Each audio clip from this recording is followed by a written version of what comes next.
সাধারণ সম্পাদক মালচিকান্দার সকলের নাম ধরছে, সুতরাং সকলের আসন গ্রহণ এবং উপস্থিত করাইছে। আসলে সময় যেহেতু স্বল্প, এখানে মালচিকান্দা ইউনিয়ন বিএনপি, হাতীবান্ধা ইউনিয়নের সেক্রেটারি এবং মালচিকান্দা হাতীবান্ধার অঙ্গ সহযোগী সংগঠনের নেতৃবৃন্দ আমাদের উপস্থিত আছেন আমাদের সঙ্গে বিএনপির অনেক শুভাকাঙ্ক্ষী এবং আমাদের বিএনপির খুব কাছের মানুষজন উপস্থিত আছেন এই পূজা মণ্ডপ অর্থাৎ এই পূজার আয়োজককারীদের সম্মানিত সভাপতি, সাধারণ সম্পাদক, উপস্থিত সনাতন হিন্দু ধর্মাবলম্বী ভাই ও বোনেরা, সকলকেই শারদীয় দুর্গা উৎসবে বাংলাদেশ জাতীয়তাবাদী দল মালচিকান্দা ইউনিয়ন বিএনপি এবং অঙ্গ সংগঠনের পক্ষ থেকে শুভেচ্ছা এবং অভিনন্দন জানাচ্ছি।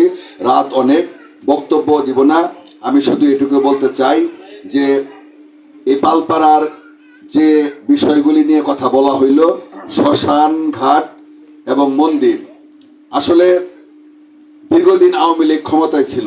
আওয়ামী লীগ বারবারই তারা হিন্দু ধর্মাবলম্বীর ভাই বোনদেরকে ভোটের বাজারে টার্ম কার্ড হিসেবে ব্যবহার করে, ঠিক না? তারা বলতো আওয়ামী লীগ তাদের ভোটের ব্যাংক, মানে হিন্দু সম্প্রদায়ের ভাই বোনেরা। কিন্তু বাস্তবে আমরা কি জানি? বাস্তবে হিন্দু সম্প্রদায়ের ভাই বোনদের যে সামাজিকভাবে উন্নত করার প্রয়োজন ছিল, ধর্মীয় প্রতিষ্ঠানগুলি, মন্দির এবং সেই সঙ্গে শ্মশানের যে উন্নয়ন হওয়ার প্রয়োজন ছিল, আমরা গত 15 বছর তা দেখিনি। সেই জন্য দুঃখ লাগে যে শেখ হাসিনা এবং আওয়ামী লীগ স্বাধীনতা যুদ্ধ, মুক্তিযুদ্ধের চেতনা, মুক্তিযুদ্ধ এবং হিন্দু সম্প্রদায়কে বারবারই তারা টার্ম কার্ড হিসেবে নির্বাচনে ব্যবহার করছে। কিন্তু বিনিময়ে এই সম্প্রদায়ের ভাই বোনেরা বঞ্চিত হয়েছে, লাঞ্ছিত হয়েছে এবং তাদের প্রকৃতভাবে সত্যিকার অর্থে সামাজিক কোনো উন্নয়ন হয় নাই, ধর্মীয় প্রতিষ্ঠানে উন্নয়ন হয় নাই। এখানে এই মণ্ডপের পক্ষ থেকে যে আবেদন জানানো হয়েছে, আসলে আমাদের যেমন মুসলমানদের কবরস্থানের কোনো বিকল্প নাই, জীবনের শেষ সময়ে আমরা সকলেই সুন্দর একটা কবরস্থানে শুয়ে থাকতে চাই মুসলমানেরা।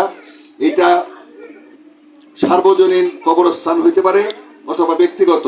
ঠিক তদ্রুপ হিন্দু সম্প্রদায়ের ভাই বোনদেরও জীবনের শেষ পর্যায়ে সবারই শ্মশান ঘাটে যাইতে হয়। তো এই শ্মশান ঘাটেরও কোনো বিকল্প নাই। আমি মনে করি শ্মশান ঘাটের কথা যেটা বলা হইল, এই শ্মশান ঘাটের রাস্তা বিষয়টা আমি পুরাপুরি অবগত না, আমি শুনলাম। ইনশাল্লাহ সামনে এই রাস্তা ঘাটের জন্য, যাতায়াতের জন্য কোন প্রক্রিয়ায় গেলে পরে সহজ হয়, ব্রিজ হইলে ভালো হয় বা কালভার্ট হইলে ভালো হয় নাকি রাস্তা করার সুযোগ আছে, সেটা আপনাদের স্থানীয় নেতৃবৃন্দের সঙ্গে আলোচনা সাপেক্ষে আমরা বিএনপি যদি আল্লাহর রহমতে ক্ষমতায় আসে, সামনে তো